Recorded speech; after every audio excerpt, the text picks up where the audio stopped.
Mày còn chỉ soi phòng ít thôi thôi đấy. Ok. Mà mở.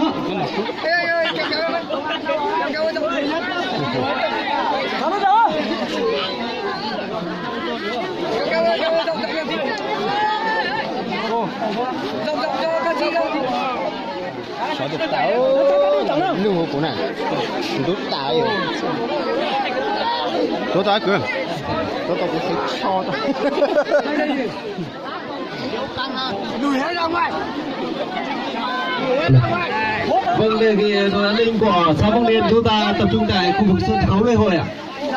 Vâng, nếu muốn chương trình được diễn ra đẹp và hoành tráng buổi chiều ngày hôm nay, đặc biệt là có sự xuất hiện của nhân vật rất quan trọng, đề nghị bà con nhân dân chúng ta hết sức hợp tác với ban tổ chức lễ hội và đề nghị đội an ninh của xã Phong Niên chúng ta hãy tập trung tại khu vực sân khấu của lễ hội. Xin trân trọng đề nghị đội an ninh của xã Phong Niên tập trung tại sân khấu của lễ hội. Vâng, hãy dành sân khấu cho anh biểu diễn ạ. Nếu bà con nhân dân chúng ta tất cả cùng được muốn xem, muốn chiêm ngưỡng anh biểu diễn, chúng ta hãy dẹp ra một chút ạ. Vâng, tuân thủ sự sắp xếp của ban tổ chức ạ. Vâng, xin trân trọng cảm ơn quý vị của toàn thể bà con. Chúng ta hãy dẹp ra một chút ạ. Bây giờ điện thoại máy ảnh chúng ta có thể quay xa và nhìn từ xa rất tốt. Nên đề nghị bà con không nên là va ép sát vào. Tôi đề nghị là tuân thủ sự sắp xếp của ban tổ chức ạ. Vâng, đề nghị chúng ta dẹp hết khỏi khu vực sân khấu ban tổ chức. Lực lượng an ninh chúng ta tập trung đông người hơn nữa.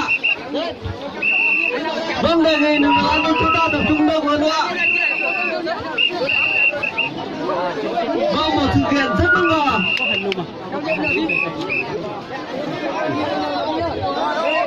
Ok. Sẽ đợi lòng lửa để tiếp lên nó cũng không có phim lòng đó. Ok. Mà mở. Vâng, anh cũng đã nói rồi. Đề nghị bà con nhân dân chúng ta hôm nay để mọi người cùng thưởng thức, cùng chiêm ngưỡng, cùng xem các anh biểu diễn, chứ không phải là mỗi mình 1, 2, 3, 4 người chúng ta ở gần anh được xem đâu ạ. Có yun mấy gì đó. Mày tổ chức trang đó đọc căng à? Cái lúc đi chơi nó thì nhìn chung số con na trong này nó rất là. Mày sẽ là trang mua ý nhàng sẽ là mày sẽ là mấy dạng cái này tổ chức đâu bỏ ha, tổ chức đâu sai hơn. Mày sẽ là tổ chức đâu, mày bao giờ cái chức đâu là trong này cả. Rồi nhìn看你人家你一早到场了，办不出去cái mấy cái giờ sẽ là trả ra đọc khai đồng chí ở bốn đoạn đi trả đây đọc khai sẽ là bỏ thì là影片了。chị, đi bây giờ dùng luôn cái giá để nó mình giáo luôn, dưới dùng cái này, dưới dùng cái gì à, dưới mấy, không phải là lấy mấy là cái này đủ. Có lên mà xây mình ta hay mà sẽ là mong mua và cái chỗ hay ra tiêu này. Không nên làm à?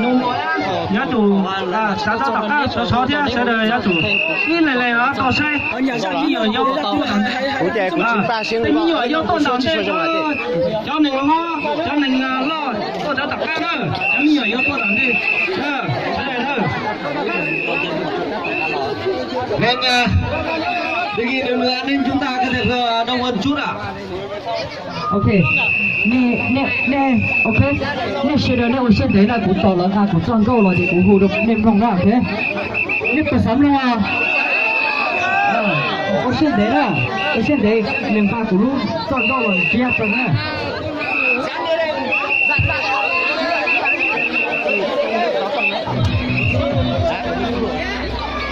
Vâng, đề nghị các bạn có thể là dẹp ra một chút nữa là anh chuẩn bị thể hiện giọng ca của anh trên sân khấu này lễ hội cầu Tàu hôm nay. Vâng, nữa đi ạ. Tôi đề nghị tất cả các bạn đồng bào chúng ta hãy dẹp xa một chút nữa đấy ạ. Vâng, hạ áo tay xuống. Bây giờ thế này, các cháu nhỏ chúng ta hãy ngồi xuống. Các cháu nhỏ ngồi xuống. Vâng, đồng chí Phạm Minh Hưng, chủ tịch Ủy ban nhân dân xã. Các cháu nhỏ chúng ta ngồi xuống nhá. Còn người lớn đứng đằng sau.